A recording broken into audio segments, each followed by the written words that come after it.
মুর্শিদাবাদ জেলার সাগরদিঘি থানার অন্তর্গত মোর গ্রামে কংগ্রেস প্রার্থী মর্তুজা শেখের সমর্থনে এক সভায় বক্তব্য রাখেন সিপিএমের রাজ্য নেতা ১৭। সভা শুরুতেই ভারতীয় গণনাট্য সংঘ মুর্শিদাবাদ জেলার নেতৃত্বে গণসঙ্গীত পরিবেশিত হয় এবং একটি শিক্ষামূলক রাজনৈতিক নাটক মঞ্চস্থ করেন ভারতীয় গণনাট্য সংঘের মুর্শিদাবাদ জেলা কমিটির বিভিন্ন শিল্পীরা। নেতৃত্ব দেন নেতা বিমল দাস মহাশয়। সভায় রাজ্য নেতা ১৭ বলেন, বিজেপিকে একটিও ভোট দেবেন না। বিজেপির সাম্প্রদায়িক মনোভাবের দিকগুলি তুলে ধরেন। তৃণমূলকেও তিনি চোরের দল বলে আখ্যা দেন। সভাতে কংগ্রেস প্রার্থী মর্তুজা শেখকে হাত চিহ্নে ভোট দেওয়ার আহ্বান জানান। শুরু হয়ে যাবে। ওর নাম নাকি অভিষেক ব্যানার্জি, ১.৫ বছর হয়ে গেছে, চালু হয়নি। বলুন, ওকে আর অভিষেক ব্যানার্জি বলে ডাকবেন? ওকে গরুচোর ব্যানার্জি, কয়লাচোর ব্যানার্জি, চাকরিচোর ব্যানার্জি, যে কোনো ব্যানার্জি বলে ডাকতে পারেন, ওকে আর অভিষেক ব্যানার্জি বলে ডাকবেন না। আমরা বলছি আপনাদের ৬৫০ টাকা দৈনিক মজুরি কেরালার সরকার দেয়। কেরালার সরকার নিয়ম করেছে, তার থেকে ১ পয়সা কম দেওয়া যাবে না। আমাদের সরকার। মাননীয় সভাপতি মঞ্চে আছেন, সৌম্যতা সহ বামফ্রন্টের এবং কংগ্রেসের নেতৃত্ব এবং আপনারা যারা আমাদের কথা শুনতে পাচ্ছেন, আমার গুরুজনেরা, আমার ভাইরা, বোনেরা, বন্ধুরা।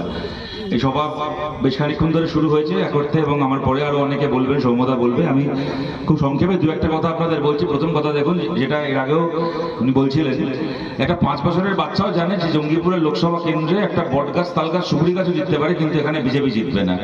শুধু আপনাদের কাছে বলছি, বিজেপি যে প্রার্থী হারবে তাকে ভোট দিয়ে ভোট নষ্ট করার কোনো মানে হয় না। দেখুন, আমি এর কোনো ব্যঙ্গ করছি না। এটা কেউ হারবে মানে সেটা তার অপরাধ নয়। আমি নিজেও বিধানসভা ভোটে হেরে গেছি। আমি কাউকে ছোট করছি না, কাউকে ব্যঙ্গ করছি না, কিন্তু বাস্তবটা বলছি, যদি এখানে তৃণমূল কংগ্রেসকে হারাতে হয়, যদি তৃণমূল কংগ্রেসকে তাড়াতে হয়, তাহলে যে বিজেপি জিতবে না সেই বিজেপিকে ভোট দিয়ে নিজের একটা মূল্যবান ভোটকে বেকার নষ্ট করার বদলে যদি আপনারা মনে করেন যে আমরা দায়িত্ব নেওয়ার যোগ্য, মুর্তজা হোসেনকে আপনারা ভরসা করতে পারেন, তাহলে আপনাদের সবার কাছে আবেদন থাকছে, আপনারা সবাই মিলে একসঙ্গে হাত চিহ্নে ভোট দিন।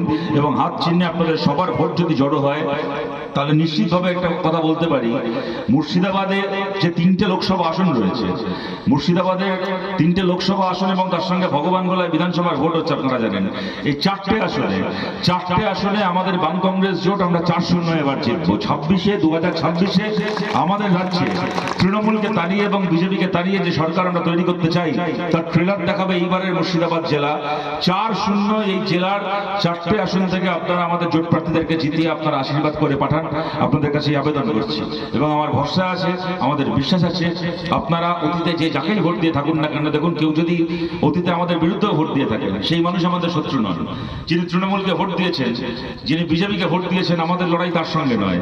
আমাদের লড়াই কতগুলো নেতার বিরুদ্ধে, যারা প্রথমে ভোটে জিতবে, তারপরে মানুষের আস্থাকে, ভরসাকে বাজারে বিক্রি করে কোটি কোটি টাকা ইনকাম করবে। তৃণমূলের সেই চোর নেতাদের বিরুদ্ধে